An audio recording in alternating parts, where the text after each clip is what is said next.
All right, well, we can get started. My name is Ulka Joshi-Hansen. I'm co-interim director here at Grantmakers for Education and Chief Program Officer. I want to welcome you on behalf of our team. Thank you for joining us today for this webinar on the art of giving, exploring the cultural ideas of philanthropy. What I wanted to do is just set a little bit of context for how this program got started, and then we will introduce our panelists, have each of them kind of give us a sense of their why, both their personal why, as well as the work that they're doing today, and then move into a discussion. And we're really hoping that you will participate in the conversation by using the chat function. I know this is a webinar and there is a Q&A function, but it would probably be easiest if everyone put questions into the chat, and we can make sure that, that we're responsive as we go along. So this webinar started, and I'm going to need to just share a few slides. So it'd be great if we could stop sharing this title slide. This webinar is being or was planned in conjunction with our equity and grant making impact group. Grantmakers for Education has a number of learning spaces for our members, and impact groups are an important part of them of that work. The equity and grant making group started as a small kind of group of folks who came together for about 6 months to really explore the intersections between philanthropy, equity, and racial justice, as well as what we're hoping to see for young people in education. And as part of the kind of norming and introduction to that group, I had shared some slides, which our panelists have asked me to share again today to set up a frame for this conversation. But when we think about racial justice and equity in education, it feels important to remember that our current education system was kind of birthed out of a worldview and a way of understanding young people, human development, learning, who we are as people, that was birthed in a very particular time in Europe. And predating that period, and in communities all around the globe, there was a different conception of the world. And that worldview is one that we're going to be exploring today through our panelists and the stories that they're going to tell. So we wanted to do this webinar to give our broader membership an opportunity to engage with this idea that different worldviews birth different kinds of systems. And our modern Western culture was birthed out of a worldview that we could call Cartesian Newtonian. It's an understanding of the world that is really important. We are here today because we have technology that has come out of the scientific method and come out of a way of thinking and understanding the world that allows us to take it apart, to examine it, to put it back together again, and to learn to manipulate it in the best possible sense. But it also birthed a way of understanding ourselves that allowed us to see ourselves as separate, not part of a bigger kind of world or nature, not necessarily interconnected with one another, which was what we will call a holistic Indigenous worldview. That is really how human societies were organized, prior to a period when colonization exported this Cartesian Newtonian worldview out of Europe and to other contexts. So Cartesian Newtonian worldviews tend to birth the kinds of systems that you see here on the left, whether it's domination of nature, whether it's hyper-individualistic ways of being, paternalistic systems, right? Whereas holistic Indigenous worldviews birth kind of more of a sense that we belong in a collective, are part of a collective, thinking about social capitalism. And when we think about education, our industrial model of education was birthed out of this conventional, this kind of Cartesian Newtonian worldview. And these are the characteristics of that system that I think more and more among our members and within communities we're saying are not serving our kids well, right? And that we need to move towards an approach to education that is more human-centered, that honors human development, and the gifts that individuals bring needs to be contextualized and responsive to communities. So if we want to shift to a different kind of education, we need to shift to different kinds of systems. I'm calling you from a conference that is talking about what kinds of systems would support more learner-centered, human-centered approaches to education. And our conventional systems are not designed to do that. We would need to build and develop more ecological systems that are grounded in community, grounded in local context, allow for communities of practice. And that potentially, and this is the provocation we want to put out today and begin to explore, requires philanthropy to operate differently. That conventional philanthropy is often siloed. It's often driven by kind of foundations and boards who have theory of action that's pretty linear that we impose on communities with certain metrics of success. And humanistic philanthropy is really different. And our panelists today, who I'm excited to introduce, all come from and have an understanding of cultural conceptions of philanthropy that we hope can kind of bring to life through their stories and their words and their ideas, can bring to life a little bit what this humanistic philanthropy is that is grounded in a more holistic Indigenous worldview. So with that, I'm going to pause and I want to introduce our three panelists.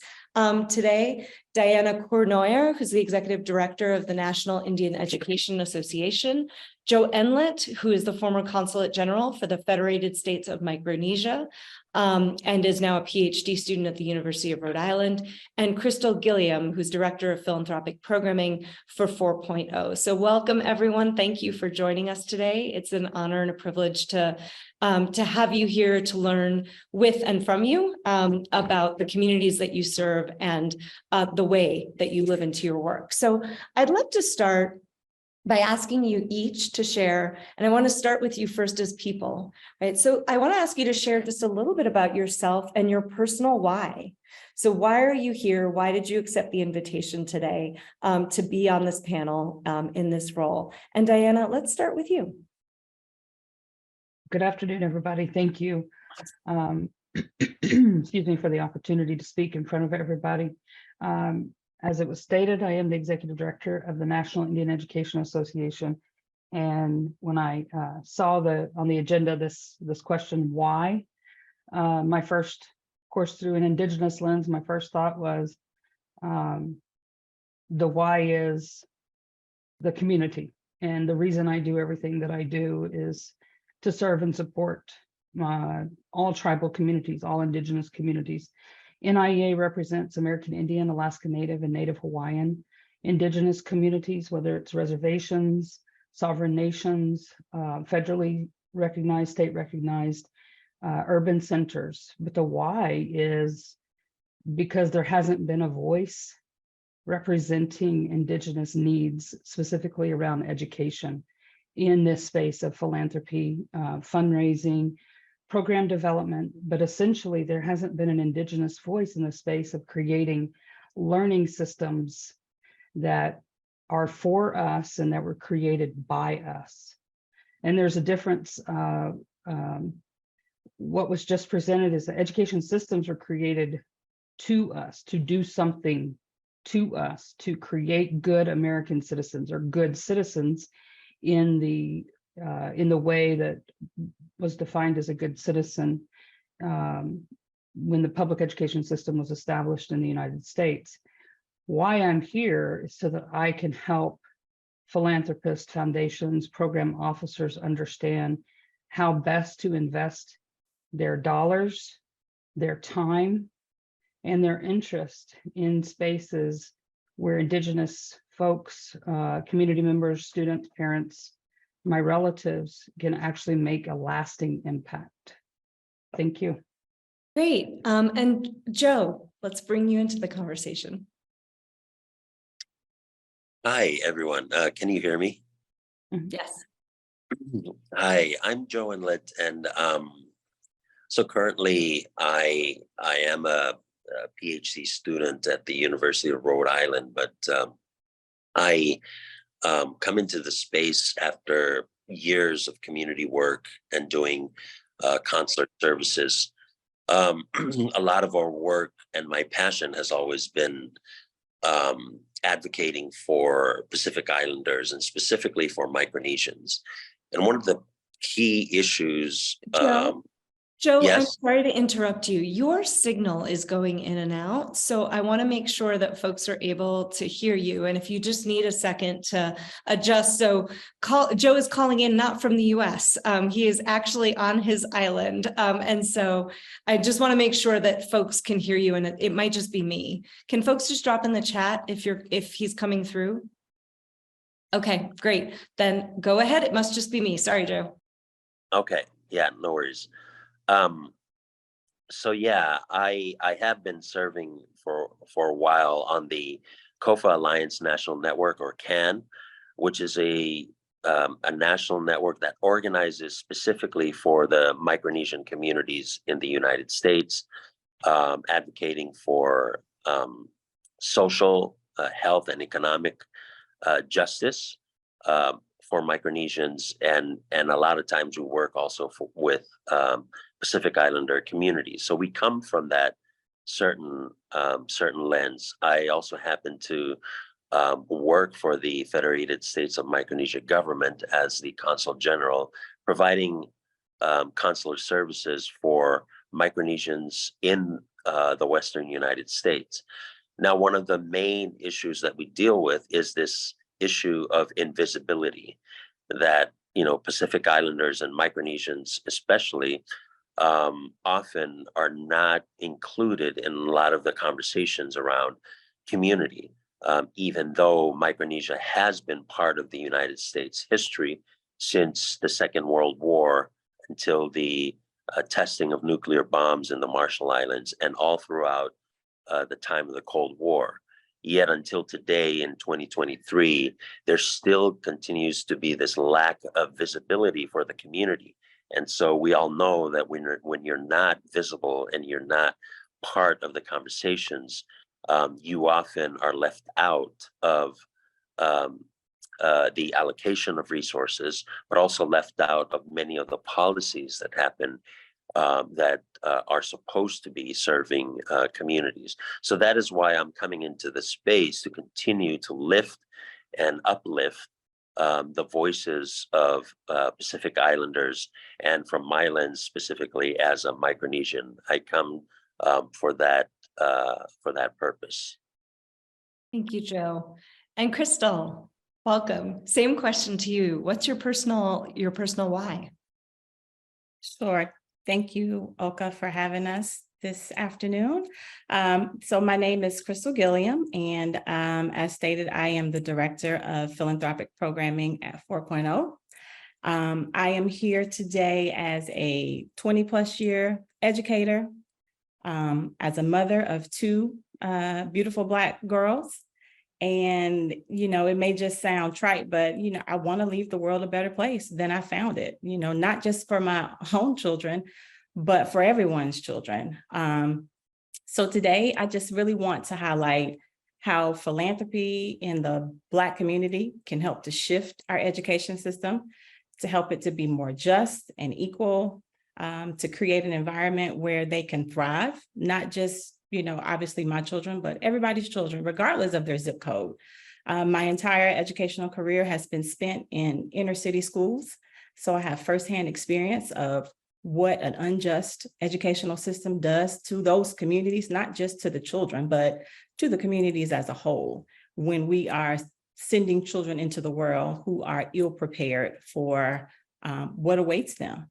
So that is really my goal. And today I really want to focus in on just, painting a picture of what Black philanthropy is and what Black philanthropy is not, to highlight some myths and dispel those myths today, to show that Black philanthropy is needed. It is important for us to have a voice and a seat at the table in order to make that change that we want to see. Thanks, Crystal. So while we have you up, why don't you go ahead and just share a little bit about your organization and its work? Sure. So I work for 4.0. Here at 4.0, we really understand that our current educational system is not equitable, as I stated before, and it just does not meet the diverse needs of our society. And we really want to change that. So we invest in innovative ideas in education, in new community-centered models of education. We provide coaching and curriculum, community, and cash to these change makers who are leading their work. We think that they imagine to create a more equitable educational system. So we invest in these people, and this includes our families. We have founders who are leading the work, We invest in facilitators who help us to create programming. And then we have funders who help us to obviously support those change makers. One of the ways that we do that is through the Philanthropic Fellowship, which is what I am the director of. And we are at the point where we are implementing a giving circle type of philanthropy, where people come and they gather, they decide on their common values, they pool their funds, they give to the charity of choice. And, I think even more importantly, they engage beyond the dollars. They don't just leave their money there. They also dedicate their time and their ties and their talents to those communities that they serve, with the idea that once they finish our program, they then go into their own communities and continue to do that process over and over again to ultimately see the change that we want. And so we do that a couple of ways. So we want to, as I said before, we attempt to disrupt this narrative that Black people are not philanthropists. And we want to create a more inclusive, democratic model of giving. We attempt to diversify philanthropy so that it can look like more people like us. And we're looking to decentralize philanthropy by organizing more people in more places to pool and give together. And then lastly, we want to democratize education philanthropy by reallocating that power and giving it to the people who know what is best for the people that they serve, those that are closest to the problem. Thanks. And I'm going to, Joe, ask you the same question. And I know you are not organizationally affiliated, but I know you're doing research on philanthropy. So just chatting a little bit about how you are spending your time these days, furthering the work that interests you around bringing or making communities visible. Right. Thank you, Olga. And yes, I am not specifically tied to an organization that is doing this, type of work.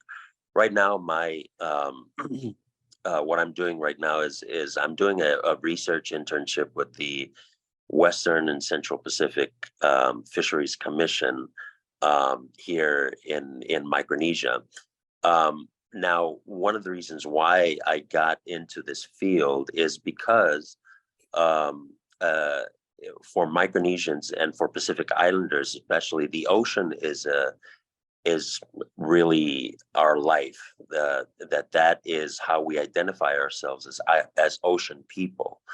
And I think I have come back to this field and this sector because our identity is really tied to the ocean. There's a lot of reasons why also our government and our society itself is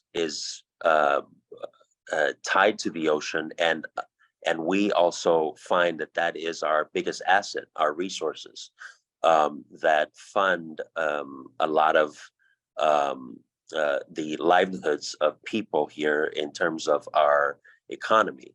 So when I come back here, I come with a political ecology lens that looks at not only people, but how they're also tied to their environment. We also know that Pacific Islanders are one of the most vulnerable people on the planet when it comes to the impacts of climate change and a lot of the destruction to the biodiversity of land and ocean as well, which are obviously the legacies of colonialism in the modern day. So I think that's one of the reasons why I am coming back to this field and really looking at how we can elevate the voices of Pacific Islanders and Micronesians when it comes to the global conversations about climate change and how the burning of fossil fuels by a lot of the larger countries continue to impact the lives of Pacific Islanders and Micronesians. So I think that that voice of Micronesians on the global stage and Pacific Islanders as well is really needed and critical at this point, because we contribute the least to the things that perpetuate and that increase the burning of fossil fuels and cause climate change, but yet we also have an outsized experience of the impacts, the negative impacts of climate change in our world. So in that sense, I am continuing to also elevate the perspective and the views of the Pacific region. Thanks, Joe. Diane, tell us a little bit, please, more about the National Indian American Association and your work there. Yes, National Indian Education Association, like I said, represents 3 constituency groups: the American Indian, Alaska Native, and Native Hawaiians. We represent those communities collectively in policy and advocacy. So in DC on federal policy, at the state level between state legislation, tribal communities, Native communities, and sovereign communities. And most recently in 2015, we entered into the space of program implementation. Once legislation has passed historically, whether it be at the federal or state level, Native education legislation passing, most often the implementation or program development did not include, and still, and in most cases does not include, Indigenous input, community input, tribal input, parental input, or even student input. So although legislation is passed and there's a sense of success with federal leaders and state leaders, oftentimes the letter of the law does not reflect the needs of Native students. NIEA is in that national space to be the national voice, to impact systemic change. In that space of systemic change, it feels heavy. I'm taking on, like I said, a historic national education system, but I'm taking it on in a what I feel like is in a time and a place that a lot of people on this call, our panelists, are also taking on an education system that's broken, a learning system that doesn't include community thought and philosophy, minority thought and philosophy, ethnic thought and philosophy, even diverse religious thought and philosophy. So our overall impact and purpose is to change the way learning systems meet our needs as Native students, but also students in the spaces where they can thrive. We as Native people have survived a lot. Historically, we've survived over 500 years of genocide. It is a time now where we want to create and we want to be in spaces where we're just not surviving. We need to begin thriving. And that space doesn't just include the school building. It needs to include communities. It needs to include tribal nations, Native nations, and the sovereign nations. Thanks, Diana. Thank you, Oka.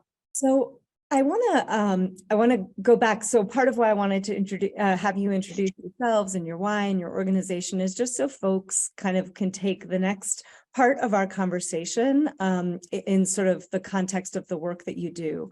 So, worldviews are interesting, right? I'm a philosopher by training, and people don't usually go around using the words ontology and epistemology, in everyday language, but worldviews shape the very nature of the ideas we have about who we are, what our relationships with other people are, what knowledge is, what constitutes knowledge, right? All of these sorts of things. So I'm wondering if you can give us your thoughts from a worldview perspective about how kind of traditional philanthropy currently operates and how that might be different from what you believe and how your community practices philanthropy. And to the extent that you can kind of tie that to how the philanthropic practice reflects or represents the views that you hold about each other, about your place in the world, all that would be super helpful. So Joe, why don't we start with you for this one?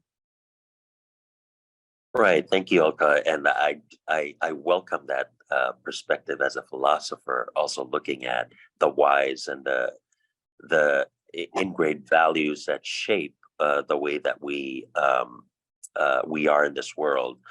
I think that traditional philanthropy a lot has emphasized the idea of coming from a perspective where we are the needy who are looking for resources. And so there are people who are have-nots, and then there are people who are haves. And so we come from, I mean, that's the traditional way of looking at philanthropy.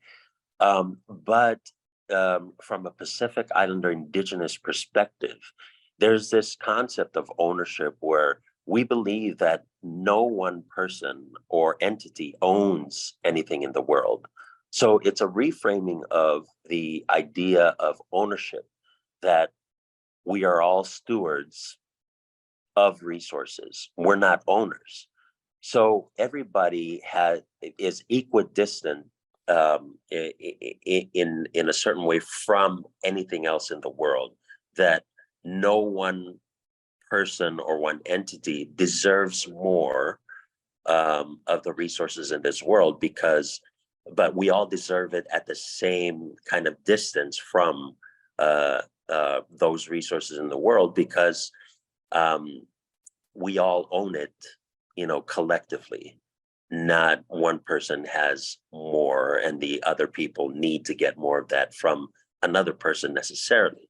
So giving then is an act of sharing those resources that belong to everyone in the first place. And so in order to transform a person's life, and as my fellow panelist was talking about, in order to thrive as community members, first you have to acknowledge that everybody else, there's a sense of equity. We all come together at the same place where no one deserves more, but that we all have equal opportunity for resources. And one of the ways that we could transform the way that philanthropy works today is to really understand and value this idea that people need to feel, in the first place, that they are deserving of those resources and that they are part owners of those resources. So that philanthropy then becomes an act of sharing things that we all deserve together.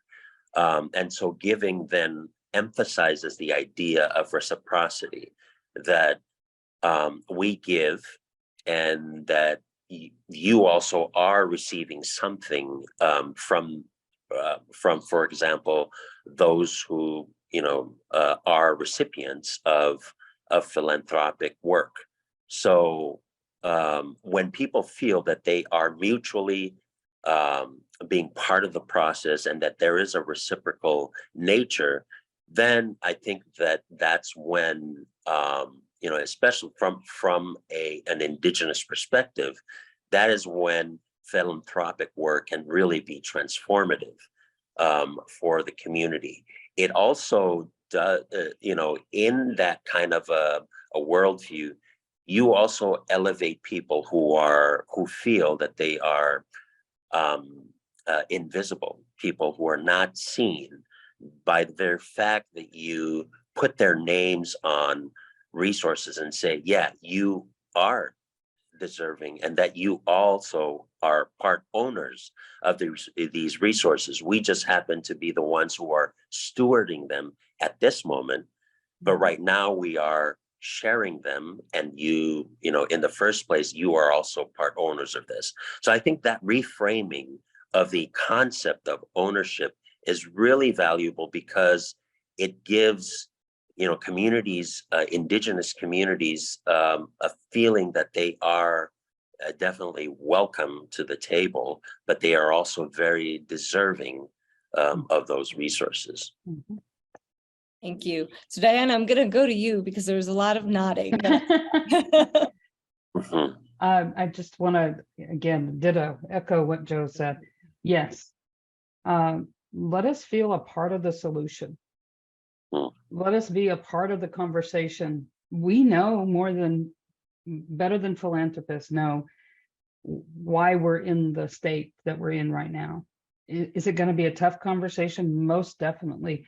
It's going to be one of the toughest conversations. If you actually spend time at an Indigenous table, in a Native nation, in a sovereign community, you're going to hear a lot of, I don't know, blaming might be not the word that we need to talk about in this philosophical conversation, but you're going to hear a lot of ownership is on someone else. I don't believe a lot of our Indigenous communities, and I'm not going to just speak of the three that I represent, but I think collectively there's hundreds of years of oppression that's going to come out in these conversations. But I ask Philanthropy, who's on this call and who's going to hear this recording, let us be a part of the solution. Be, as philanthropists and foundation representatives, be comfortable within your knowledge. And what Joe said, you don't own that knowledge and you don't own that space.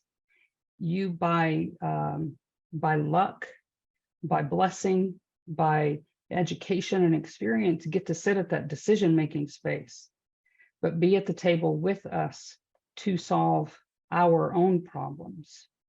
In addition to, and yeah, I'm nodding a lot because the worldviews are very similar across so many Indigenous communities.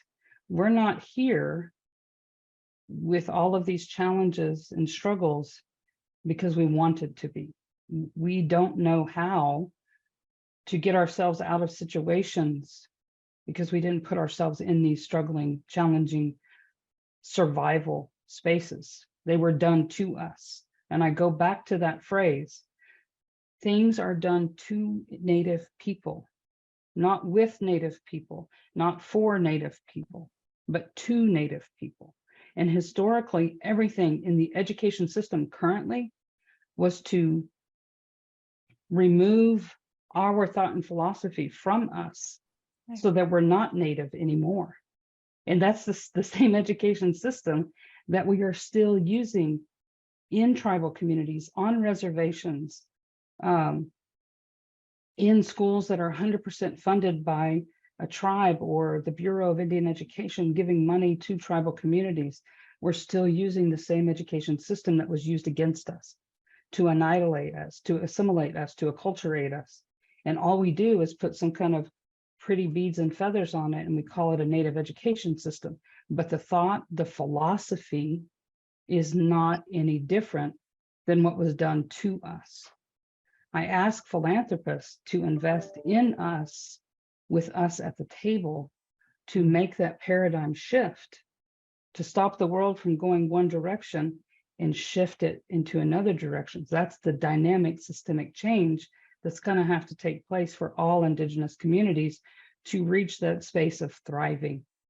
And the definition of thriving should be our definition, not a philanthropist or a foundation's definition.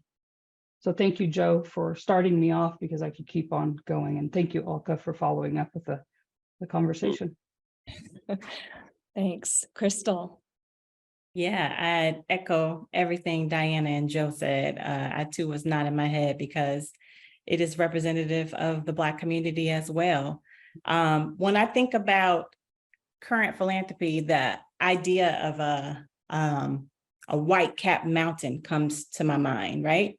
We know white-capped mountains, all the snow is held at the top, much like the funds are held at the top. And it's a slow trickle-down effect. And it's a runoff to the bottom, and the bottom would represent Black and Brown children, or Black and Brown philanthropists or founders or Black-led organizations. And we get what's left over. That's what's distributed at the bottom. All the power, all the money is held at the top. And I think that the biggest difference between that thought process and then thinking about it from our cultural perspective, or even a faith-based perspective or value system, is they operate from a scarcity mindset, right? Mm-hmm. We move in a mindset of abundance. If we want to look at it from a faith-based perspective in the Black community, we believe, or I speak for me and my own perspective, I believe in a God of abundance who has given us more than enough, everything that we need in order to take care of ourselves. versus the idea of scarcity is that if I give it away, what will I have left? If I give it all away, there won't be enough for me, or there won't be enough to go around. And that just completely contradicts what philanthropy means. Philanthropy means love of mankind. Our idea is that we've been given these things, entrusted with these funds, entrusted with our time, our talent, our treasures, and we are expected to be good stewards of that, right? We are expected to operate in, as Joe said, in mutual exchange, emotional investment, care. What happens to one happens to the other. We're working in collective work and responsibility.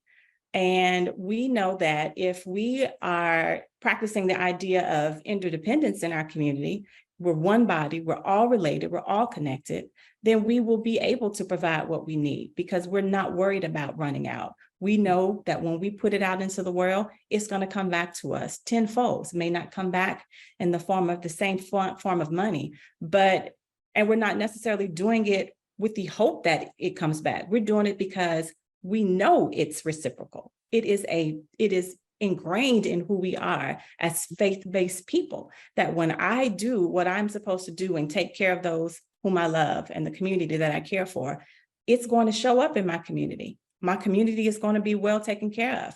My children are going to thrive. They're going to be successful because we're giving them what we need.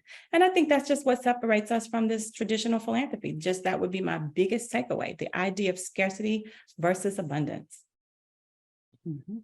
Thanks, Crystal. And for those who are interested, there is a lot of work actually in sort of the kind of cultures of cold weather versus warm weather climates and folks who live on islands, right? And that in many ways, when we talk about the shift in worldview that happened in Western Europe at a very particular moment in history, scarcity was actually a driving factor. And so I want to name that. And for people who are interested, there are folks who kind of do the study of how place and geography shapes cultures and values. But Crystal, so all of you have talked about this and what you say resonates. And now I'm wondering if you can draw us a picture.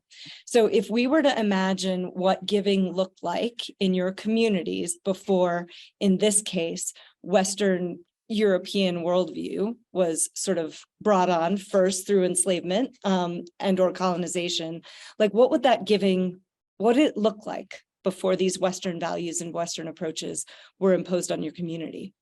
Absolutely. Well, again, I would start with the idea that it's rooted in this cultural faith-based system. So it would be an image of a community, maybe of families sitting around each other, ideally maybe on one's porch or in the same setting. And they could be sharing a meal, caring for each other's children, caring for the needy as a collective. We would take the idea, when we look at it from a faith base, would be people gathering together for their religious services, and not just there as to practice their religion, but they're coming together to make decisions as a community, working on ensuring that they are addressing the economic developments in their community as a collective, that they are working to build their community from a political standpoint. I think that during slavery or during and after slavery, that the community just made sure together, as Diana has said before, this collective decision-making, that it wasn't just based on what I need, but what do we need as a community in order to be successful. And it wasn't always about having the money, but having the resources, as Joe said, in order to make sure that we are able to survive. It's an image of people who have enough in the communities where they exist, because they didn't need people to come in and teach them how to live, how to exist, how to operate. They already had that established. That comes from Western culture. We all know that. The tribes that they operated in, they had their own systems. No one had to come in and teach us how to be. It existed prior to those things. So I imagine that it would be there. It would be in a community where I had a principal that used to say, he would come into a meeting and say, how are the children?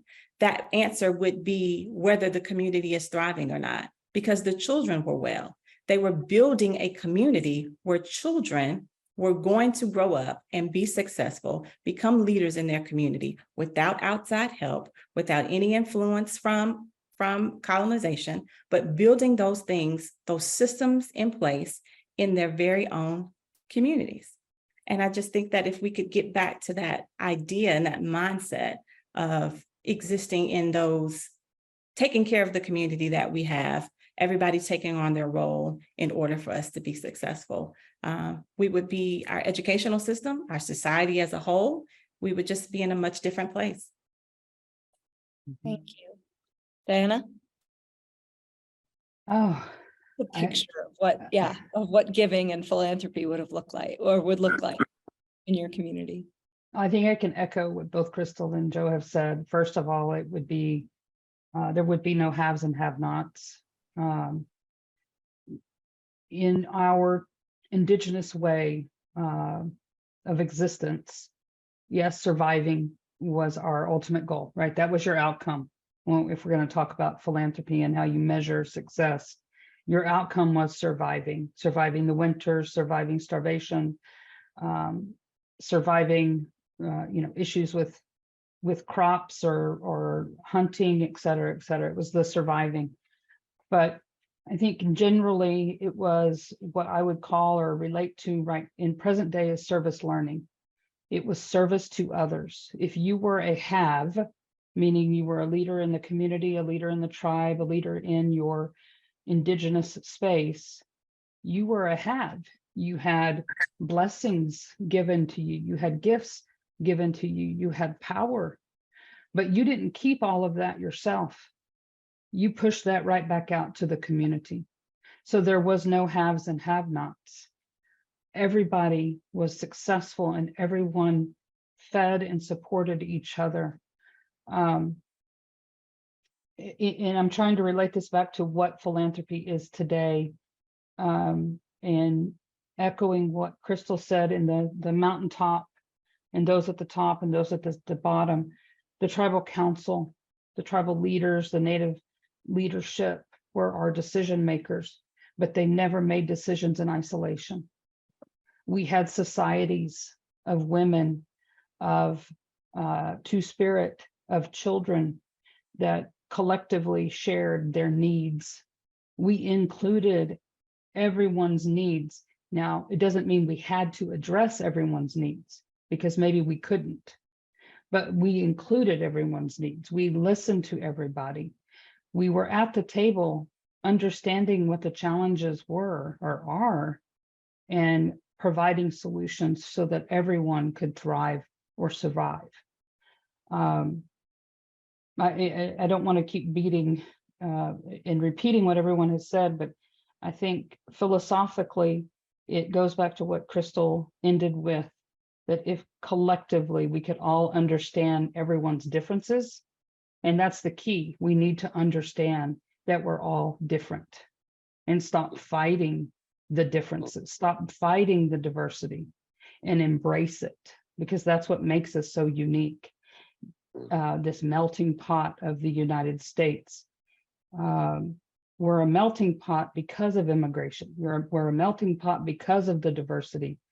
And I feel like historically we're forgetting that. We're forgetting why we collectively come together and why we are diverse nations and why we're different states with different representations and different sets of pride and different sets of the way we think. That needs to be put to the forefront, and we need to think about that again, because that's how we thrived historically. Yeah, and as I'm listening to all of you, and Joe, I'm about to turn to you, but I'm thinking about, either or is very much a sort of construct of one way of understanding the world, and both and is a different. Like I can be myself and I can be part of a collective, and I don't have to lose one. We can be different and also all valuable. Like there's an ability to sort of grasp nuance and complexity in a way that is often harder in a worldview where we want them to kind of be simplified. So Joe, What about you? What's the picture you would draw us about what philanthropy looks like in your community before the sort of imposition of other cultural values? Right. Again, just want to give props to Crystal and Diana for their excellent descriptions of what more holistic, a more collective philanthropy looks like within our indigenous cultures. And I also want to add to that the idea, as you mentioned, that everything was done collectively. Everything was done in the interest of the group and not just for the individual. So we have, a community that's not reflective of this hyper individualized, orientation that our current world systems work under, because that kind of perpetuates, a lot of the greed that is the engine behind the exploitation of communities, the exploitation of overexploitation of resources. So for me, I often look at it this way to kind of juxtapose the indigenous values and more Western perspective is, sharing is kind of like, where somebody has a piece of cake and that person has something, and if I don't come to that person, then I cannot have a piece of that cake. Now, why I use the metaphor of somebody having a cake is because when somebody bakes a cake, it's an individual process. You do that. You go in, you're the baker, you do that by yourself. Now, versus the idea of sharing, more like you invite somebody to come and stand side by side with you and then look out at the horizon, look at a sunset, and we both look at the sunset and say we can enjoy that. That's kind of a sharing of the experience, but both of us stand equidistance from that thing that we enjoy. Now that is also emphasizes a collective kind of experience, and sharing is between communities and not necessarily one person who does the work and then gives you something that you don't have but they have. It in the old days in the Pacific Islands, when people go out fishing and going and getting resources, it never was individual, like just one person. This was a collective effort. Everybody went out and fished. Everybody went to the garden. Everybody did that. And when they brought those resources, when they came to shore, they would all come together and bring it to the chief, who then distributes all of the abundance to everybody in the village, so that everybody's taken care of, because the whole process of getting all those resources was also a very collective one. Mm-hmm. Now, that kind of is reflective of the way that or the indigenous societies in Pacific Islands, and I can imagine also in other indigenous communities, that's the way that people were living with each other. So there's not, advantage given to one person who works hard, but that the labor is divided equally, and then the abundance is also shared equally. In this respect, I also want to share that there is a word in my native tongue, which is Trukis, that we use when we express gratitude, when we say thank you. So the word is kiriso. Now that's a combination of two words. So the first part of kiriso is kiri, which really means, kiri is about harvesting or picking, the fruits of one's labor in, when they go out and plant seeds or when they're taking care of a crop. And when you kiri, you are actually harvesting the fruit of that labor.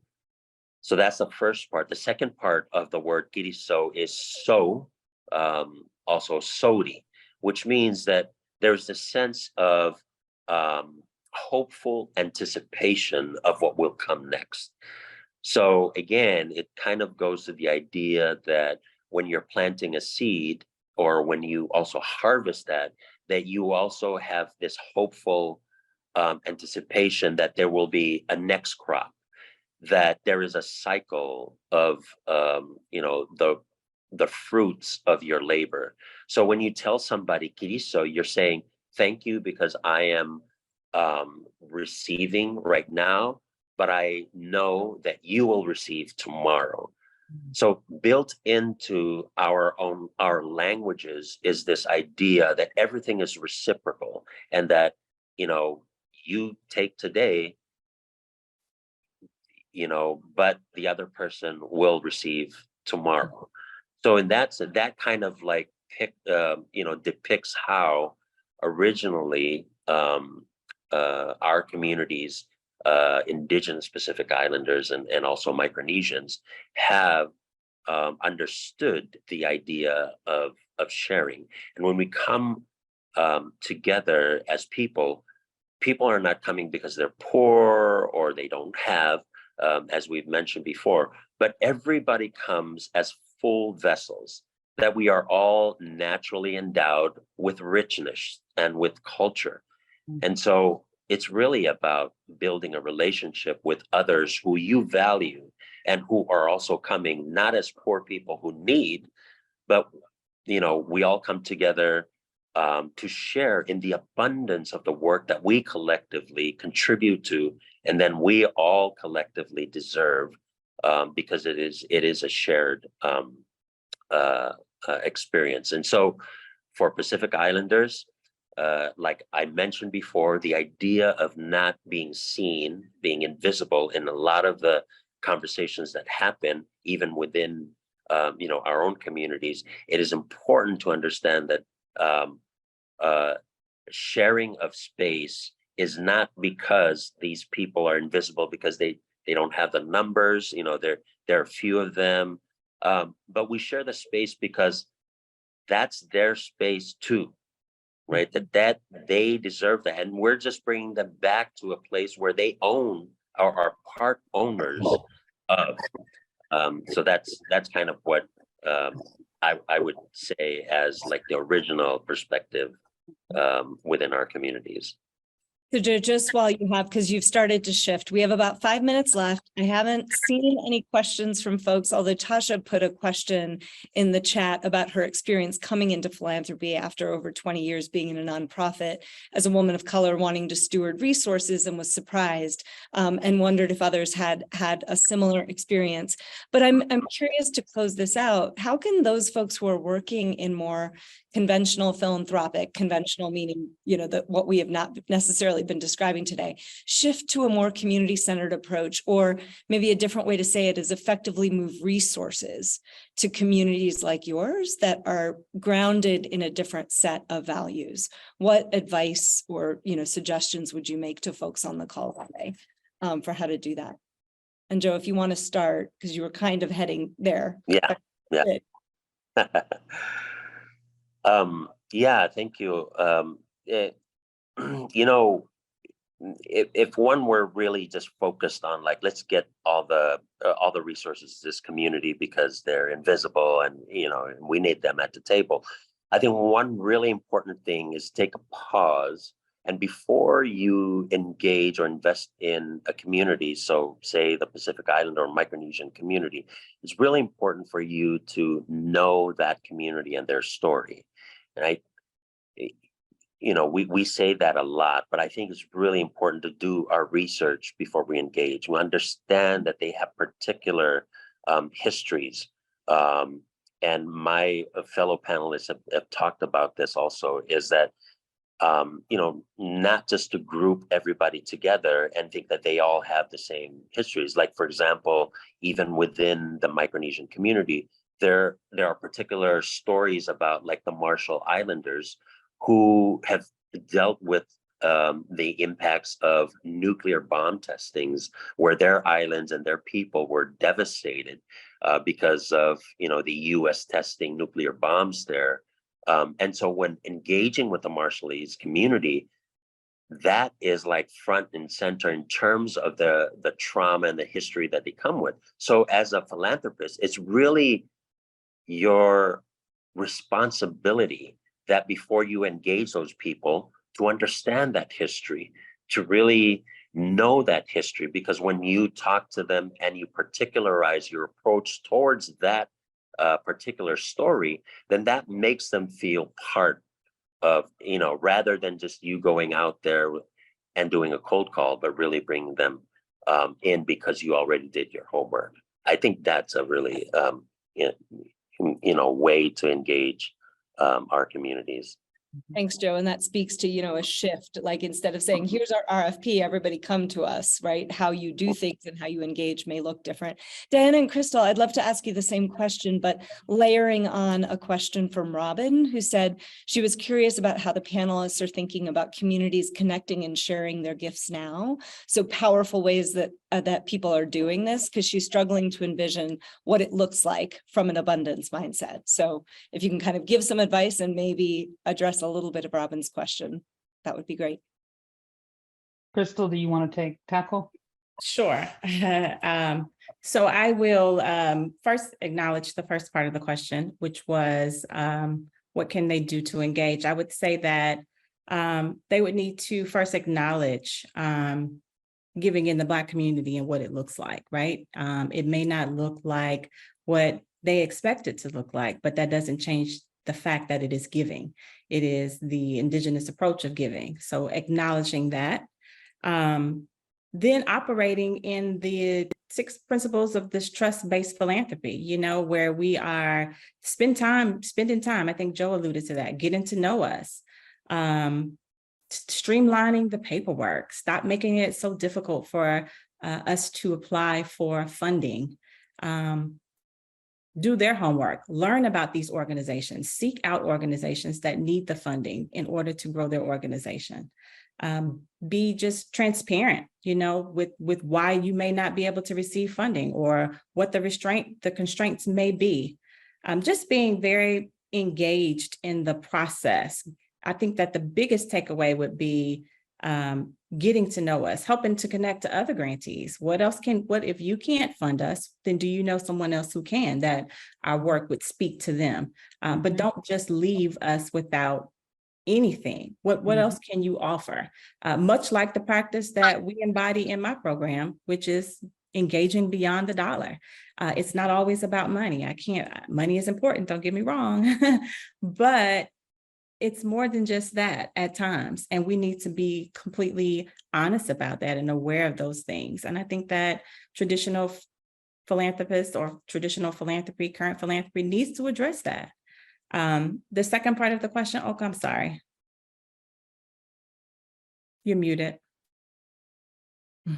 Sorry, it's in the chat, but I am also aware of time, so we are at the top of the hour. All right, I will defer to Diana so that she can. Diana, yeah, and we'll wrap up. And then for those who have to leave, we will have this online as a video, so you can come back and hear what Diana is about to say, which is going to definitely be worth coming back to hear. But the question Robin asked was just examples of how philanthropists can think about doing this more abundance mindset giving right now, and maybe examples of where it is being done, or folks or organizations that you've seen that they might want to learn from. I don't know of any examples, and I'm sad to say that I don't know of any examples of other philanthropies or programming that is doing this abundance giving.